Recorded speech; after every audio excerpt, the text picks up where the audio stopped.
Imagine waking up tomorrow and realizing that one of the world's biggest technology players, China, has just told its biggest companies, no more Nvidia chips, no H20s, no RTX Pro 6000Ds. Gone.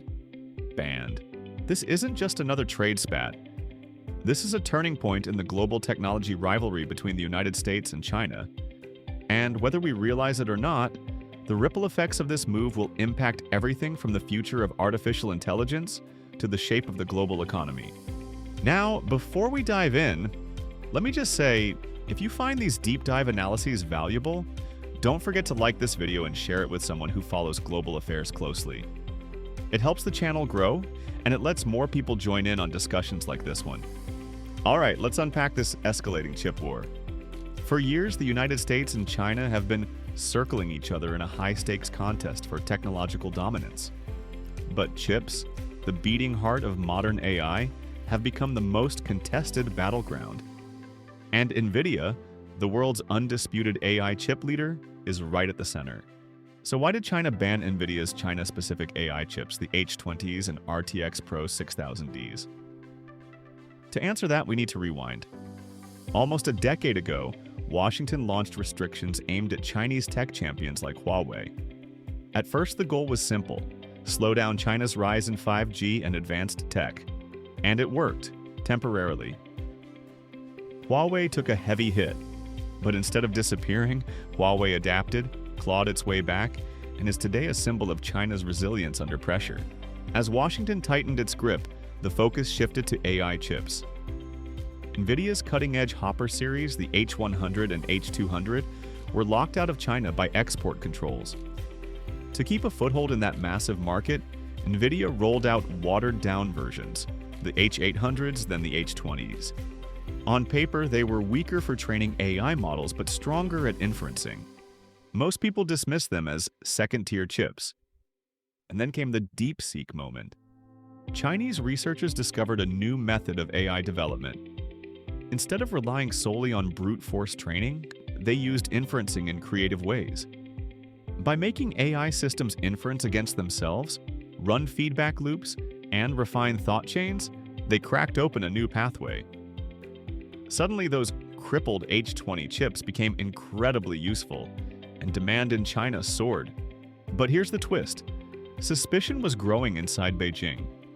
Concerns about possible backdoors in US-made chips were mounting. At the same time, homegrown alternatives from companies like Huawei were showing surprising progress. That's when the government stepped in. The Cyberspace Administration of China ordered big players, ByteDance, Tencent, Alibaba, to stop testing Nvidia's chips and cancel orders. A bold statement. Now, some might think this was just politics, but there's a deeper strategy. China isn't only blocking chips, it's betting on its own future. Huawei, for example, has already built chips that, when networked together, rival Nvidia's best. They may not win on single-chip performance, but through scale and clever networking, they're closing the gap. Here's the catch, though. Hardware is only half the battle. The real prize is software ecosystems, and this is where Nvidia has been unbeatable. Their CUDA platform has a 2-decade head start, with developers worldwide locked into its tools and workflows. Switching away from CUDA isn't just inconvenient, it's costly and technically painful. Chinese companies know this, and they're investing heavily in their own ecosystems. Tencent is building alternatives. Huawei is pushing its Ascend AI infrastructure. Will they match CUDA overnight? No. But good enough might be all they need to break free from dependence. And once developers start migrating, the momentum will build. By the way, what do you think? Will China succeed in building a real alternative to Nvidia's ecosystem? Or will QDE remain unbeatable? Drop your thoughts in the comments because I'd love to hear where you stand on this. So what does this mean for Nvidia and for the US?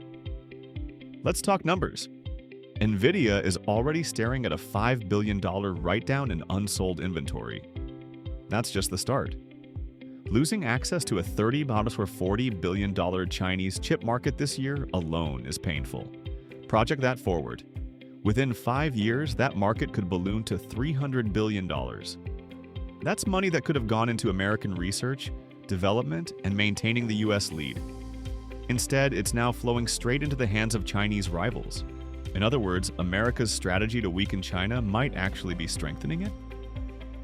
By blocking sales, Washington has forced Chinese firms to double down on self-sufficiency. And they're getting better, faster than most people expected. Meanwhile, the political rhetoric in Washington continues.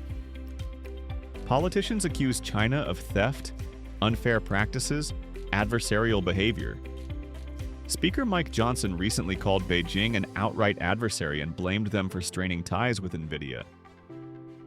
But here's the irony.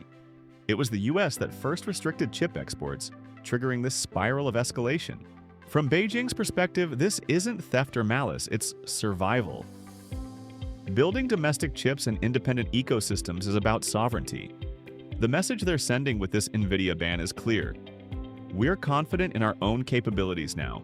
We don't need your watered-down chips anymore. Let's zoom out. This chip war isn't just about silicon. It's about the future of artificial intelligence itself, and who will set the rules in the AI-driven world order. Both Washington and Beijing know that whoever leads in AI will hold economic, military, and geopolitical advantages for decades to come. But there's a risk. Decoupling the tech world into two camps could hurt everyone. Innovation slows, costs rise, businesses face fragmented ecosystems, forced to choose between American platforms or Chinese ones. And ordinary people? They'll face higher prices, slower rollouts, and less global collaboration. So while both countries are playing a high-stakes chess game, the rest of the world is stuck in the middle watching the board split apart. Now, here's the bigger lesson. For years, the debate has been about hardware supremacy. Who builds the fastest, most powerful chip? But the real battlefield isn't just the chip itself, it's the ecosystem around it. Software, developer communities, tools that keep people locked in. And in this space, Nvidia has been king. But the winds are shifting. China knows it won't match CUDA's sophistication overnight. But if they can get to good enough and rally their domestic tech giants around it, they might just break free of Nvidia's grip. And once that happens, it won't just be about chips anymore. It'll be about ecosystems competing head-to-head. Looking ahead, both sides face tough challenges. The US must keep investing in research and open standards to avoid being outflanked. China must scale production and build developer loyalty fast enough to catch up. Neither path is guaranteed, but one thing is certain, this battle isn't ending anytime soon. So where does this leave us? China's ban on Nvidia's chips isn't just a headline, it's a signal. A signal that we're entering a new era, where the chip war is evolving into an ecosystem war. Hardware still matters, but it's no longer the whole story. For viewers like you, this is worth paying attention to, because the way this conflict plays out will shape not just AI, but the economy, politics, and even the way nations interact for decades to come. If you've made it this far, thank you for sticking with me through this deep dive. I'd love to know what you think. Has the US strategy backfired, or will America's tech lead hold firm? And before we wrap up, one last thing. Don't forget to hit the like button, subscribe to the channel, and ring the notification bell so you won't miss future breakdowns like this one. Your support really helps keep this work going. Thanks for watching, and I'll see you in the next video.